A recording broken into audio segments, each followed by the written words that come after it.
Assalamualaikum warahmatullahi wabarakatuh. Nama saya Silvania Nurjanatin Alia, NIM 17020027. Di sini saya akan memaparkan proposal skripsi saya. Saya mengambil judul Analisis Keterampilan Berbicara Peserta Didik kelas 3 di SD Negeri Pucung 6. Nah, saya mengambil judul ini. Nah, sebelumnya ini saya sudah ke SD-nya langsung ke SD Negeri Pucung 6. Ya, memang di sana terdapat peserta didik yang masih rendah dalam keterampilan berbicara. Nah, contohnya ini peserta didik tidak aktif dalam berdiskusi, cenderung diam, tidak bisa berpendapat, kurang komunikatif peserta didik dalam berkomunikasi. Nah, keterampilan berbicara ini kan sangat penting untuk bisa berkomunikasi dengan baik dengan lawan bicaranya. Kalau lawan bicaranya cenderung diam, pasti ini akan sulit diajak berkomunikasi dan komunikasinya ini akan terhambat. Nah, menurut Henry Guntur Tarigan, berbicara adalah kemampuan mengucapkan bunyi-bunyi artikulasi atau kata-kata untuk mengekspresikan, menyampaikan, menyatakan, atau menyampaikan pikiran, gagasan, dan perasaan. Nah, contohnya ini menyampaikan informasi, menyatakan pendapat. Pada keterampilan berbicara yaitu merupakan salah satu dari komponen penting di pembelajaran bahasa Indonesia yang harus dimiliki oleh para pendidik maupun peserta didik. Keahlian berbicara dapat melatih dan menuntut peserta didik untuk bisa berkomunikasi dengan baik kepada lawan berbicara seperti peserta didik lainnya. Nah, seorang anak usia sekolah dasar pada umumnya sudah mampu berkomunikasi atau kompetensi dengan menggunakan bahasa Indonesia sehari-hari, seperti berbicara dengan orang tua maupun dengan temannya. Tugas para pendidik untuk melatih dalam keterampilan berbicara seperti membaca puisi, meminta anak membacakan dongeng di depan kelas, terus belajar berdialog drama, peserta didik dengan peserta didik. Nah, ini bisa meningkatkan keterampilan berbicaranya. Dalam pembelajaran Indonesia memiliki 4 aspek. Yang pertama ini keterampilan berbicara. Ada keterampilan menyimak, ada keterampilan membaca, dan ada keterampilan menulis. Nah, 4 aspek ini saling berkaitan untuk kelancaran berkomunikasi atau berbicara. Contohnya ini guru bercerita lalu meminta siswa untuk menyimak. Dari menyimak ini siswa menulis yang ibu gurunya ceritakan. Nah, nanti guru ini meminta siswa untuk menceritakan kembali, berbicara di depan kelas dan membaca yang sudah ditulisnya.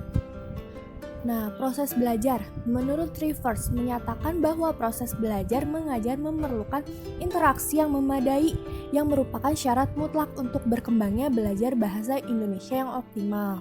Nah, dengan demikian, berlandasan dari latar belakang yang sudah dijelaskan oleh saya memutuskan untuk mengambil judul Analisis Keterampilan Berbicara Peserta Didik kelas 3 di SD Negeri Pucung 6. Berdasarkan latar belakang masalah, di sini ada rumusan masalah. Yang pertama, bagaimana gambaran pembelajaran bahasa Indonesia yang digunakan oleh guru di SD Negeri Pucung 6. Ya, ini metode pembelajaran lebih ke ceramah dan juga kurang memberikan kesempatan pada peserta didik dalam berpendapat maupun mengungkapkan pendapat. Yang kedua, bagaimana gambaran keterampilan berbicara pada peserta didik kelas 3 di SD Negeri Pucung 6. Ya, ini masih rendah dalam membaca dan mengungkapkan pendapat di depan kelas.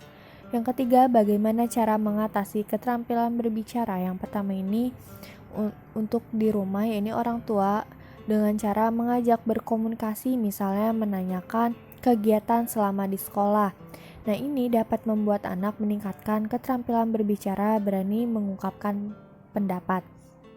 Untuk guru, sering memberikan kesempatan pada anak, yaitu sesi bertanya maupun mengungkapkan pendapat, misal mengenai mata pelajarannya. Ada yang sulit ke anak-anak, pasti anak-anak akan menjawab. Jika masih ada yang sulit, pasti anak juga akan bertanya lagi. Nah, ini bisa dapat meningkatkan keterampilan berbicaranya. Bisa juga guru meminta anak membacakan cerita di depan kelas, terus berpidato di depan kelas. Nah, ini dapat meningkatkan keterampilan berbicaranya. Nah, di sini yang keempat, apa faktor pendukung dan penghambat pembelajaran bahasa Indonesia pada kelas 3 di SD Negeri Pucung 6? Faktor pendukungnya ini bahasa sehari-hari bahasa Indonesianya.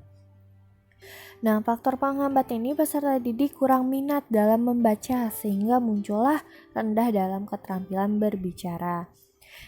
Variabel penelitian saya ini menggunakan variabel tunggal, yaitu keterampilan berbicara. Sesuai dengan permasalahan yang telah dijelaskan, di sini ada tujuan penelitian. Yang pertama, untuk mendeskripsikan keterampilan berbicara di kelas 3 di SD Negeri Pucung 6. Yang kedua, mengetahui seberapa banyaknya peserta didik sekolah dasar rendah terhadap keterampilan berbicara.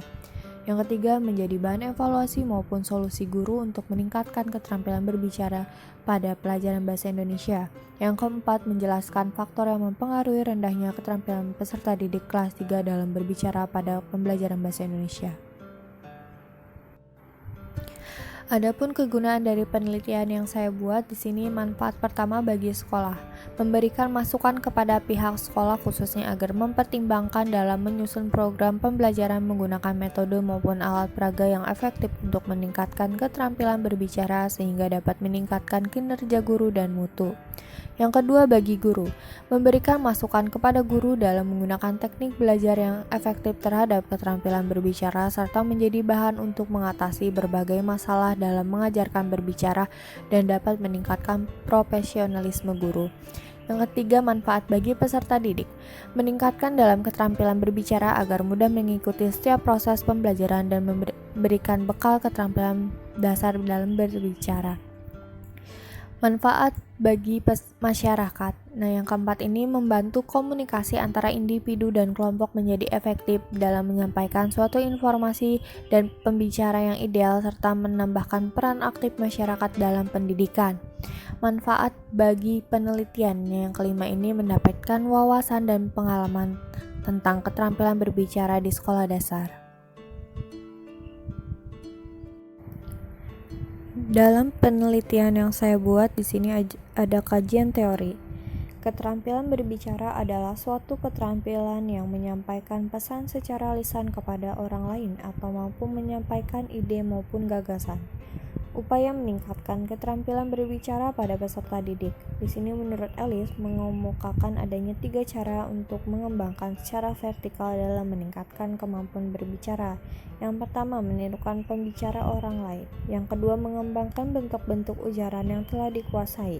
Ketiga, mendekatkan 2 bentuk ujaran, yaitu bentuk ujaran sendiri yang belum benar dan ujaran orang dewasa yang sudah benar.